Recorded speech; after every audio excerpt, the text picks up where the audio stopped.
Maka perlu diketahui, namanya sebuah rumah tangga itu memang harus dibangun rasa cinta dan kasih sayang.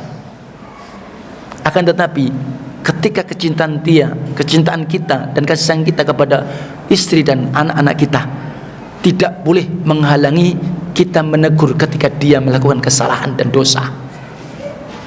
Ini penting.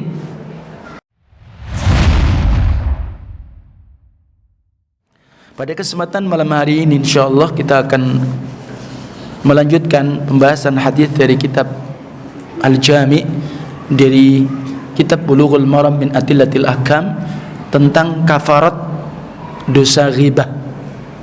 Kafarat penghapus atau dendanya kalau orang itu ghibah. Hadirin jamaah yang mulia, barakallahu fikum jami'ah. Kalau ghibah ada kafaratnya, berarti bukan sesuatu yang main-main, bukan sesuatu yang remeh. Maka barakallahu fikum, tentunya ghibah itu sesuatu yang dilakukan oleh lisan kita atau lisan manusia. Sementara kita tahu bahwa lisan ini adalah sebuah anugerah, sebuah nikmat Allah tabaraka wa ta'ala. Sehingga dengan al-lisan bisa saja akramallahu bihi abdah wa ja'alahu yu'abbiru amma fi nafsih. Dengan lisan, tentunya mulut kita, maka Allah muliakan dengan sebab lisan itu hamba-hambanya. Kenapa dengan lisan? Maka Allah jadikan sebagai bentuk ekspresi sebuah ungkapan yang ada di dalam dirinya, itu dengan lisan. Sehingga kita lihat ada orang yang mungkin ceplas-ceplos, ada orang yang ta'ani, hatinya bicaranya masih difikir dan semisalnya, modelnya macam-macam. Yang jelas bahwa lisan, ucapan, perkataan itu sebagai bentuk ungkapan apa yang ada dalam dirinya. Nah, maka oleh sebab itu hanya sebab lisan Allah berfirman tentang nikmat lisan. Alam naj'al lahu 'ainain wa lisanan wa syafatain. Bukankah kata Allah kami jadikan bagimu atau untukmu 'ainain, dua mata. Tentu dua mata adalah sebuah nikmat juga. Demikian pula wa lisanan wa syafatain. Bukankah juga kami telah jadikan untuk kalian berupa lisan juga dua bibir. Maka oleh sebab itu kadang dengan sebab lisan akan mengangkat derajat pemiliknya di atas derajat yang mulia. Ingat, dengan lisan bisa mengangkat dirinya di atas derajat yang mulia. Idza sarafahu fil umuril khairiyah, ketika lisan tentunya dimanfaatkan, digunakan kepada perkara-perkara yang baik. Apa misal contoh, dia punya lisan dengan dia untuk berdoa, doa untuk dirinya, doa untuk kedua orang tuanya, doa untuk keluarganya, doa untuk pemimpin kaum muslimin, ya, doa untuk umat muslimin, doa. Sehingga doa silahul mu'min, lisan yang mengucapkan. Maka kalau digunakan itu, maka kebaikan, mengangkat derajat dia menjadi manusia mulia. Semisal pula untuk membaca Al-Quranul Karim, demikian pula untuk mengajak manusia ke jalan Allah kepada kebaikan, demikian pula mengajak manusia untuk belajar. Tapi bisa pula bukan justru mengangkat derajat seseorang, bukan menjadi sebab lisan itu menjadi ridho Allah kepada dia, tapi bahkan menjadi menjadi manusia fi asfala safilin, manusia yang akan diturunkan derajatnya oleh Allah yang paling bawah. Maka oleh sebab itu masih ingat Allah sebutkan tentang orang yang memang dia menggunakan lisannya pada hal yang tidak baik di dalam surah Al-Mudaththir, dimulai di ayat 42 sampai 47. Maka Allah kisahkan di sana di mana Allah itu bertanya tentang ahlu surga. Ahlu surga bertanya kepada ahlun nar. Allah mengisahkan dalam ayat itu. Ingat, di dalam surah Al-Muddathir, maka Allah mengisahkan tentang ahlu surga, penduduk surga. Dia tanya kepada penduduk ahli neraka, ma salakakum fi saqar, apa yang menyebabkan kamu kok masuk dalam neraka sakor? Penduduk ahli surga bertanya kepada mereka, maka dijawab, qalu lam naku minal musallin. Maka mereka pun menjawab, penduduk ahli neraka ketika ditanya ahli surga, karena memang kami dulu di dunia termasuk orang-orang yang tidak mau sholat, ya, tidak jaga sholatnya. Maka barakallahu fikum, mestinya Masya Allah, Allah ini perintahkan kita sholat 5 waktu sehari semalam. Allah juga ingin mengangkat derajat kita supaya kita menjadi orang-orang yang bersyukur kepada Allah. Semesti ketika kita menjaga dan menegakkan sholat 5 waktu, tidak perlu lagi kita merasa terbebani. Itu yang pertama, karena kami dulu bukan termasuk orang yang sholat. Walam nakunu tu'imul miskin. Kami ini sebab masuk neraka karena kami dulu tidak pernah perhati memberi makan kepada orang-orang yang miskin. Ditelantarkan, dibiarkan begitu saja. Kemudian wa kunna nakhudhu ma'al khaidin. Dan kami dulu orang yang bergabung bersama orang-orang yang suka mengucapkan kebatilan. Dia kumpul bersama ahlul batil. Kemudian wa kunna nukadzibu biyaumiddin, kami pula termasuk orang-orang yang sebab masuk neraka sakor. Kami orang yang mendustakan hari balasan, hari kiamat. Hatta atanal yaqin, sampailah datang kepada kami kematian. Sudah habis. Nauzubillahi min dzalik, nasallallahu salamul afiyah.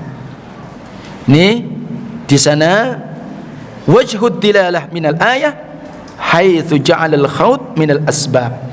Ketika dia menjadikan perkataan yang batil dengan ucapan dia, maka dia masuk ke dalam neraka sakar. Sehingga Imam Ibnu Katsir pun menyatakan, wa kunna nakhudu ma'al khaidin ay natakallam fima la na'lam.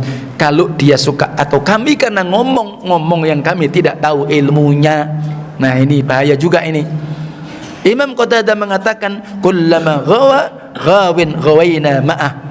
Setiap mereka tersesat, setiap mereka kemudian melenceng, maka kami pun ikut melenceng, sehingga kami pun bersama dia. Nasallallahu salama wal afiyah. Barakallahu fikum. Lisan, maka lisan ini ternyata bisa menjadi sebab-sebab kebahagiaan dan keselamatan seseorang ketika dia menjaga lisannya, dia manfaatkan lisan itu sebagaimana nikmat Allah tabaraka wa ta'ala. Salah satunya apa? Ya tadi, ghibah. Nah, maka kafaratnya ghibah, kalau kita sudah langsung terjatuh pada ghibah, maka disebutkan hadis Anas ibnu Malik, wa an Anasin radhiyallahu anhu, dari sahabat Anas, semoga meridainya, kata Al-Hafidz Ibnu Hajar di dalam kitabnya Bulughul Maram. Wa an Anasin, dan dari sahabat Anas Ibnu Malik anin Nabi, dari Nabi sallallahu alaihi wasallam, qala, Nabi bersabda, kafaratu man irtabtahu an tastaghfir lahu. Denda, kafarat, penghapus orang yang dia ghibai, apa? Maka engkau memintakan ampun kepada dia. Ini kafaratnya. Ingat, jadi kafarat orang yang menggibai, orang yang dighibai, apa kafaratnya? Memintakan ampun kepada Allah kepada dia.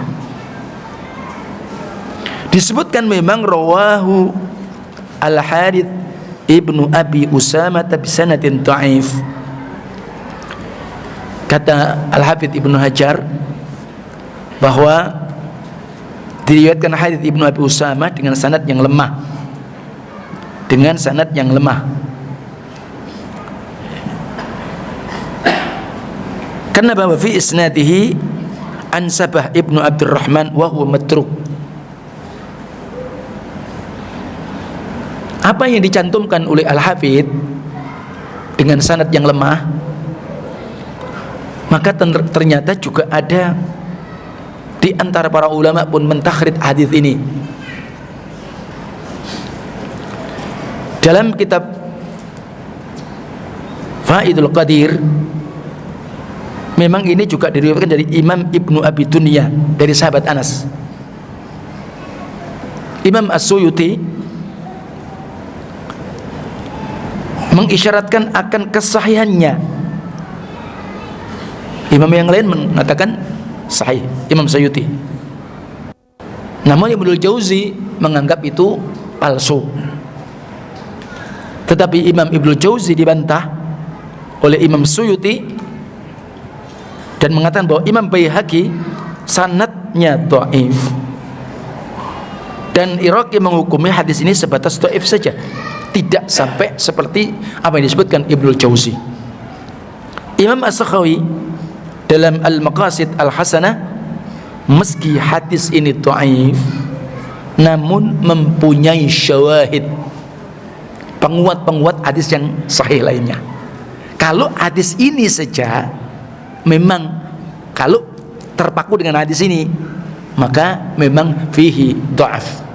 Tapi karena dia punya pendukung bab hadis-hadis yang lain yang sahih, maka tentunya hadis ini bisa diamalkan isi kandungannya.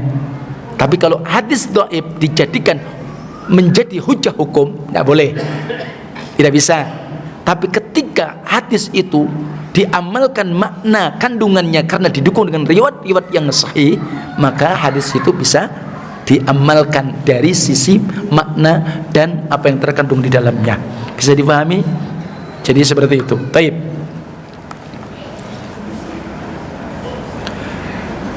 Beliau Syekh Fauzan menyebutkan al-ghibatu haramun kama sabaq. Tentunya ghibah termasuk min afatil lisan, termasuk di antara bahaya dan memudaratkan lisan seseorang. Dan ghibah itu hukumnya haram. Wa hiya kabiratu min kabairidz dzunub. Ternyata perbuatan ghibah itu perbuatan haram, termasuk di antara dosa-dosa besar.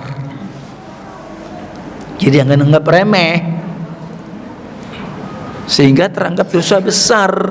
Antum tahu kalau dosa besar tidak bisa terhapus dengan sebab antum sholat 5 waktu, tidak bisa antum dengan sebab sholat atau puasa Ramadan, tidak bisa. Dosa besar, dosa besar itu akan terhapus, akan terampuni dengan cara apa? Taubatan nasuha. Dan kalau itu berhubungan dengan manusia, nah, wal ghibatu, ghibah itu apa? Dzikruka akhaka bima yakrah fi hali ghibatih. Ketika kalian mengungkit-ungkit, menyebut-nyebut saudara kalian dengan apa yang enggak suka, dalam keadaan dia enggak ada. Tapi kalau kita nyebut-nyebut kebaikan orang dia enggak ada, ya apa bukan? Ya bukan. Tapi kalau dia nyebut-nyebut sesuatu yang aib, sesuatu yang kurang pada dia, dia enggak ada dan dia enggak suka kalau dengar itu, maka itu namanya ghibah. Ya. Tahaddatsu anhu fil majalis. Kalian bicarakan di duduk-duduk kalian. Lagi minum kopi, lagi minum pisang goreng, lagi apa, ngisah, ceritakan. Ada temennya, aibnya, diungkit-ungkit, diceritakan di majelis itu. Tadinya majelis kahwa, tadinya majelis minum kopi, tapi cerita, wah sepulan ini, wah, nah, maka tuzkaru fi musawaah, kalian sebut-sebut tentang keburukan kekurangan dia. Wallahu jalla wa ala yaqul, maka Allah berfirman, wala yaghtab ba'dukum ba'da ayuhibbu ahadukum an ya'kula lahma akhihi maita fakarihtumuh. Maka jangan sekali-kali sebagian kalian dengan sebagian yang lain itu menghibah menyebut-nyebut kejelekan kekurangan saudaranya satu sama lain, bahkan dijadikan ajang seakan-akan majelis ghibah. Haula wala quwata illa billah. Memang ya, kadang-kadang kita nggak terasa, tadinya ngomongnya santai, asik, kalau nggak ada yang ngerem bablas masuk, wah sampai mungkin semalam suntuk, nggak ngantuk karena ngomongin orang. Assalamualaikum warahmatullahi wabarakatuh. Ngeri ya. Allah katakan, ayuhibbu ahadukum, apakah salah seorang kalian senang, suka ayyakula lahma akhihi maita, bahwa dia makan daging saudaranya yang sudah jadi bangkai? Kira-kira suka apa tidak? Apa jawabannya? Fakiratumu, gak suka. Maka berarti menggibai, menyebut-nyebut kekurangan saudaranya ketika nggak ada, berarti disamakan oleh Allah orang itu senang makan bangkai saudaranya yang sudah mati. Sementara nggak ada orang, jangan kok bangkai orang, namanya kambing, namanya ayam, namanya kapi aja jadi apa namanya bangkai juga nggak mau. Assalamualaikum warahmatullahi wabarakatuh. Fa idza waqa'a minka ghibah fa yakhik, maka apabila sudah terjadi di antara kalian menghibai tentang saudaranya, thumma nadamta wa tubta, harus kalian menyesal, enggak tambah bangga. Apa dia ngomong? Wah, ini min babil jarh wa ta'dil, ini menjarah dan mentakdil. Jadi ilmu hadis, jadi ulama hadis dia. Astagfirullah ya. Nah, enggak ada bab ya. Memang ada pengecualian, dan itu betul-betul harus apa namanya pakem, harus jelas ya. Tapi enggak, maka kemudian ketika kalian sudah terjatuh, maka kau menyesal, kalian menyesal dan kalian bertaubat ya kan. Jadi perlu aja penyesalan, karena dia sudah jelek-jelekkan saudaranya, dia menyesal, dia bertaubat kepada Allah. Astagfirullah. Tapi enggak cukup situ. Fa inna hadza la yakfi, maka ini enggak cukup. Kenapa? Li'anna hadza haqqu adami, karena ini hubungannya apa? Dengan orang. Kalau kita dosa sama Allah, hanya taubat kan? Kita menyesal, kita hapus dengan kebaikan, banyak istighfar, tidak mengulangi lagi, kan begitu ya, berhenti, kan seperti itu. Tapi kalau kepada sama manusia, wa haqqul adami la yaskutu illa bimusamahatih, tidak akan gugur hak sesama manusia, sesama hamba, kecuali apa? Dengan kita meminta lapang. Makanya Rasul mengatakan, man kana indahu li akhi na mazlimah min malin aw aradin ya, falyatahallal minhu al-yawm. Maka siapa saja saya sama antum, kalau memang dia itu punya tanggungan, salah satunya hal-hal yang sifatnya zalim, apakah itu tentang harta atau mungkin tentang kehormatan dia, ya salah satunya begitu, merendahkan, menjatuhkan martabat dia, maka adalah dia segera meminta halal hari ini, sebelum nanti tidak akan berfungsi dinar wala dirham. Rawahul Bukhari min hadits Abi Hurairah. Maka apabila kalian memang menggibai dia seseorang dan kalian itu ingin taubat, maka kalian meminta lapang dari dia ya. Illa fi halatain, minta lapang, harus minta maaf, kecuali dua keadaan.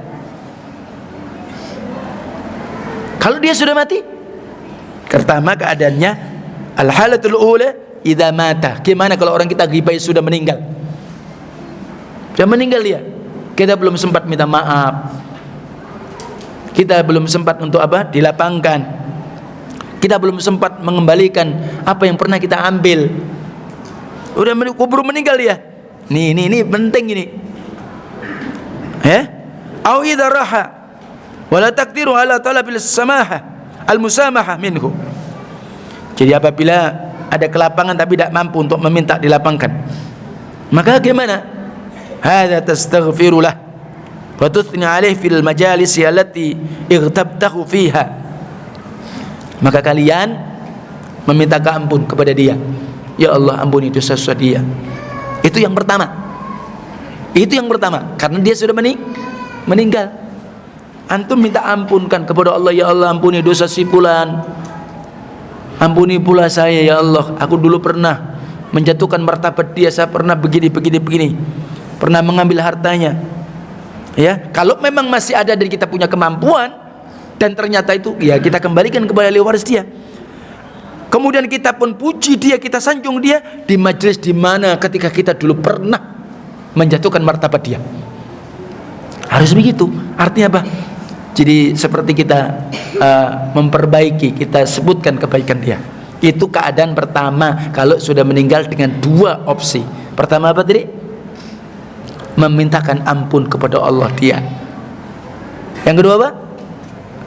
Menyebut kebaikan, menyanjung dia di tempat di mana ketika itu kita jelek-jelekkan dia. Misalkan kalau kita masih ingat ada orang dulu yang kita bicarakan sama dia, ajak ngomong. Jadi seperti itu. Itu keadaan yang pertama. Al-hadits tsaniyatu, keadaan yang kedua. Idza akhbartahu yaghdabu. Antum pernah menggibai dia, menggibai seseorang. Kemudian ketika antum sampaikan kepada dia, semakin dia marah. Tambah marah dia. Nah, berarti kan madharat ya. Fala yaqbalu ayafu anka. Dia tidak akan pernah menerima, memaafkan antum. Bal yaghdabu wa tashtaddu al-adawa bainaka wa bainak.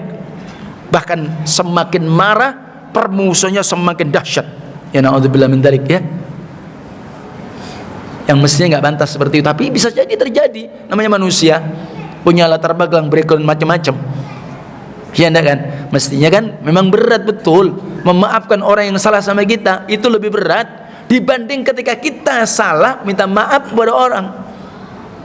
Kita ini menjadi orang pihak yang anggaplah ya merasa terzalimi atau merasa kita di ya harga diri kita, kehormatan kita gimana, terus kemudian orang minta maaf kita, lebih sulit posisi seperti itu.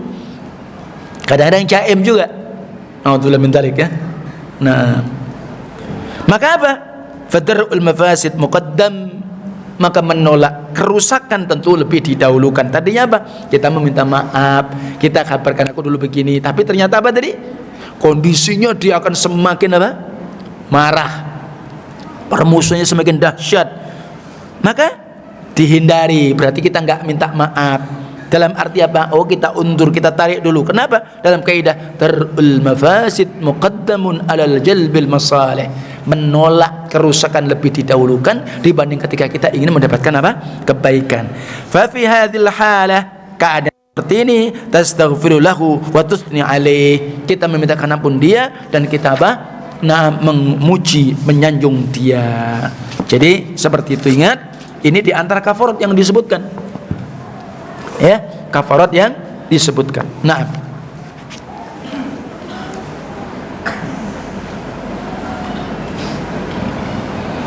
jadi ghibah kembali lagi disebutkan, engkau membicarakan sesuatu tentang saudaramu yang tidak disenangi oleh dia. Jika kekurangan yang engkau bicarakan itu ada pada dirinya, tentu orang tidak mau. Maka dengan perbuatan itu engkau telah mencemparkan kehormatannya. Maka tentunya tidak ada jalan kecuali kita bertaubat dari dosa yang menyangkut seorang hamba, kecuali dengan meminta agar dia apa? Nah, menghalalkan hak dia. Itu salah satu awal asalnya seperti itu. Dan kalau keadaan yang dua disebutkan tadi, wafat, mintakan ampun, puji dia di mana dulu antum pernah jelekkan dia. Ya, atau kita kabarkan dia ternyata lebih garang, lebih marah, ya mintakan ampun juga, masih hidup misalkan. Dan puji dia di tempat-tempat yang dimana antum dulu celah dia. Ya, nah, jadi sebagaimana juga diingatkan oleh Syekh Abdurrahman Al-Bassam juga demikian. Ya, dengan memohon ampun untuk dia, menyebutkan kebaikan-kebaikannya, memulihkan nama baik di tempat-tempat ghibah dilakukan. Kalau kondisi dua tadi seperti itu. Ya, dan tentu dengan perasaan apa? Penyesalan, tidak mengulangi lagi. Ya, jadi dia bertaubat dengan taubatan nasuha, Karena apa? Dia menjatuhkan atau dia berdosa menjatuhkan harga diri kaum muslimin. Jadi seperti itu. Walaupun Imam Hasan al-Basri pun menyebutkan ketika orang sudah menggibai seseorang, dia beristighfar memintakan maaf kepada dia, tidak perlu meminta maaf seperti itu. Nah, maka kembali barakallahu fikum sebagai bentuk nasihat, pernah terjadi di masa Rasulullah SAW, bahkan itu di depan beliau, dan ketika itu terjadi yang melakukan adalah orang yang paling beliau cintai, istri beliau Aisyah. Maka perlu diketahui, namanya sebuah rumah tangga itu memang harus dibangun rasa cinta dan kasih sayang. Akan tetapi ketika kecintaan kita dan kasih sayang kita kepada istri dan anak-anak kita tidak boleh menghalangi kita menegur ketika dia melakukan kesalahan dan dosa. Ini penting, jangan didiamkan ya. Kisahnya dari Sunan Abu Dawud ya, dari sahabat Abu Hudzaifah.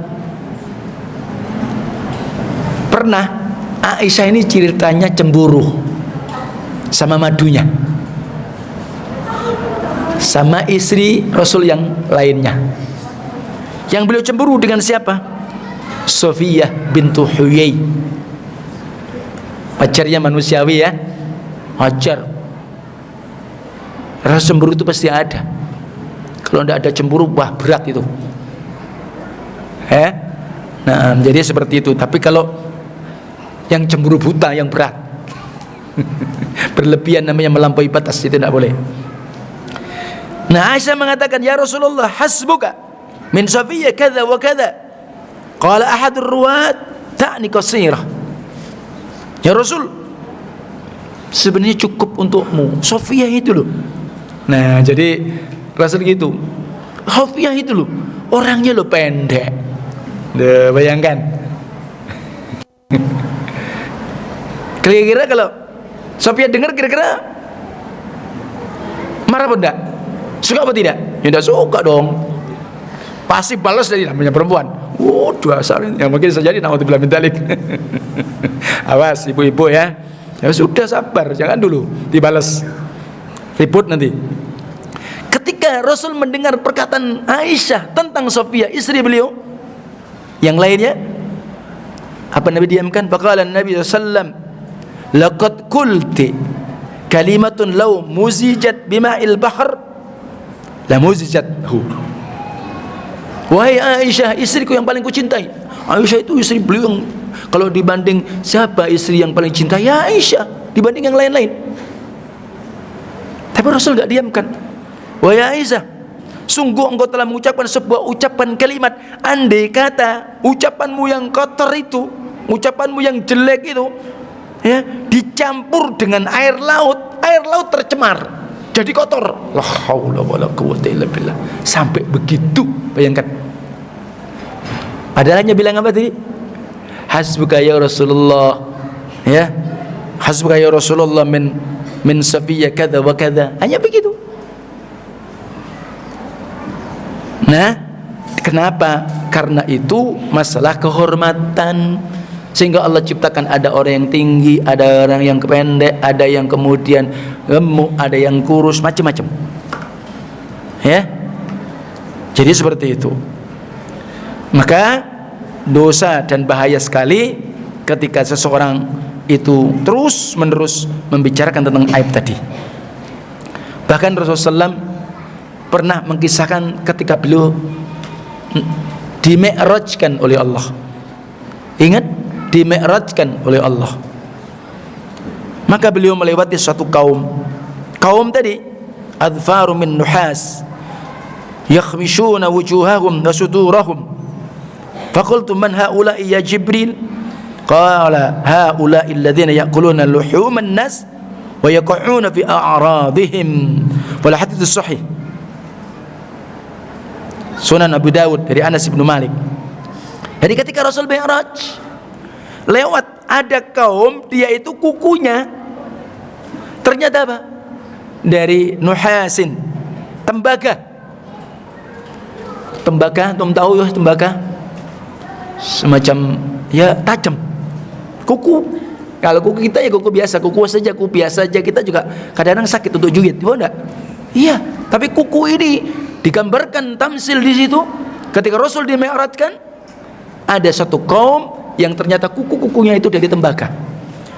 Yakhmisuna wujuhahum, dia cakar-cakar wajah mereka sendiri. Dada-dada mereka dia cakari sendiri. Maka Rasul pun penasaran bertanya, takjub. Mereka itu siapa? Wahai Jibril. Maka kemudian dia menjawab Jibril, mereka adalah orang-orang yang memakan daging-daging manusia. Dan karena memang mereka itu menjatuhkan, menjelekkan kehormatan mereka. Subhanallah. Maka al-ghibatu muharramah bil ijma'. Sehingga ghibah adalah haram dengan ijma'. Wala yustathna min dzalik, tidak ada pengecualian kecuali illa ma rajahat maslahatuh. Kalau memang ada di situ kemaslahan rajihah. Kama fil jarhi wat ta'dil wan nasihah. Kalau memang itu berlaku tentang mereka para ulama muhadditsin, karena membab al-jarh wa ta'dil, sebagai menulis Imam Al-Hafidz Al-Imam Adz-Dzahabi, beliau menuliskan tentang biografi dan yang lainnya. Nah, itu beda. Semisal apa tadi? Jadi ketika para ulama hadis menyebutkan si fulan dhaif, si fulan sayyi'ul hifdz, misalkan begitu. Oh, fulan ini hafalannya jelek. Fulan ini adalah apa? Matruk, ditinggalkan. Nah kan itu begitu. Itu kenapa? Ya bab memang mentahrid hadis. Sebab hadis itu jelas sahih dan dhaif. Dan mereka ketika ngomong begitu bukan serampangan. Bahkan ada di antara ulama hadis dia mengatakan, ana khawatir si fulan dia mendahului aku di surga. Bayangkan antum. Jadi mereka dengan takwa kepada Allah, bukan kemudian bebas sebebas-bebasnya. Bisa dipahami? Nah ini, jadi ingat, jadi min babi al-jarh wa ta'dil wan nasihah. Ingat, pernah ada seseorang meminta izin kepada Rasul, sementara dia ar-rajul fajir, orang yang fajir, banyak dosa. Dia mengatakan idzanulah, dia izin untuk melakukan dosa. Nabi mengatakan izinkan dia. Misahul asyirah, alangkah buruknya keluarga yang punya dia. Loh, kalau dia dengar gimana kira-kira? Kan seakan Rasul itu mendoakan begitu kan? Tapi ini karena keadaan kondisinya, jangan kalian ikuti dia. Pernah juga Rasul didatangi seorang siapa? Fatimah bintu Qais, sahabiyah. Dia datang kepada Nabi, ya Rasulullah, aku lagi di khidbah, aku dilamar. Pertama sama Muawiyah, yang kedua dengan siapa? Abul Jaham. Muawiyah dan siapa? Abul Jaham. Dua orang yang mengkhidbah, yakni Fatimah bintu Qais. Karena dia ditanya, dia bilang, ya Rasulullah, kira-kira gimana pendapatmu? Rasul sebutkan, amma Muawiyah fas'aluk wa amma Abul Jaham fala yadhu asahu an atiqihi. Adapun kalau Muawiyah, dia itu miskin, tidak punya apa-apa. Apa antum sanggup nikah sama dia? Ya, kira-kira kalau Muawiyah dengar gimana? Sudah lamar wanita yang dicintai lagi. Coba bayangkan. Tapi dia minta sama Rasul, Rasul sebutkan apa adanya, memang benar. Nah ya, kalau antum menyebutkan seseorang tidak ada tujuan masalah yang kuat, bukan karena sebab nasihat, bukan karena jarh wa ta'dil, ya tidak boleh, tetap haram hukumnya. Naam. Tapi ketika dia penipu, ya masuk dibiarkan, wes biarin aja orang kena. Ya enggak mungkin. Ya apa tidak? Jadi perlu. Atau mungkin orang itu zalim, kita butuh mengadukan kepada apa? Kepada pemimpin, kepada orang bisa menghukumi. Ya memang harus. Ya apa tidak? Nah ini namanya maslahatur rajihah. Kalau tidak ada ya tidak usah. Hati-hati. Jadi seperti itu. Barakallahu fiikum.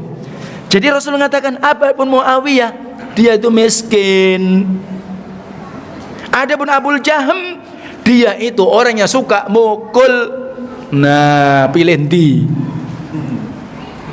Maksudnya apa? antum pikirkan masak-masak, antum istikharah dulu, gitu loh maksudnya, ya.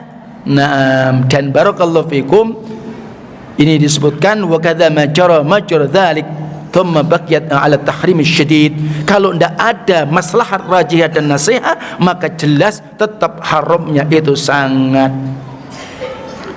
Dan tentang beberapa pembolehan, sebenarnya dia memang orang nyebut itu ghibah.